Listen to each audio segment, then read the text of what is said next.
sabay para akong inaalon at nalulunod sa batikos ng mundo, sa kung ano lamang ang kaya ko.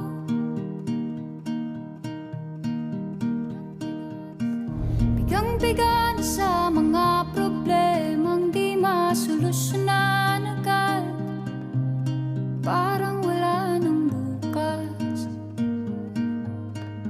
Pwede bang umiwas?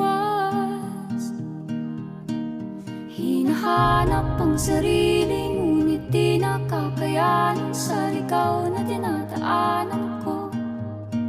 Saan na to patungo? Saan ako patungo? Dahan-dahan natin simulan muli ang paghakbang. Dahan-dahang tumingin sa salamin upang makita ang ating kagandahan. Dahan-dahang iangat ang mukha upang masilayan ang payapang kalangitan. Oo, pagod ka na, pero di ka nag-iisa, kaya't lumaban ka at sabihin, ako naman muna. Kada langhap sa hangin, pansin ko na lagi na lang usok. Walang malinis, halos puro polusyon.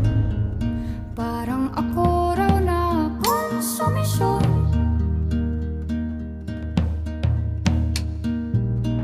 Gulong-gulo ang isip, san ba lulugar kapag nagkamali? Grabe sila manghusga.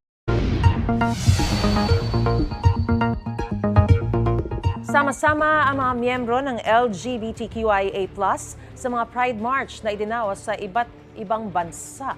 Dagsa mga tao sa Budapest, Hungary bilang protesta sa kanilang gobyerno. Kabilang sa mga inalmahan nila ang pagbabawal ng Hungarian government sa pagdaraos ng mga Pride March. Bilang suporta sa mga LGBTQIA sa Hungary, nagkasari ng Pride March ang Rainbow Community sa Paris, France. Selebrasyon naman ang kabi-kabilang Pride Marches sa ilang Latin countries tulad ng Mexico, Venezuela, Bolivia at Peru, sabay pagsusulong sa karapatan ng mga LGBTQIA.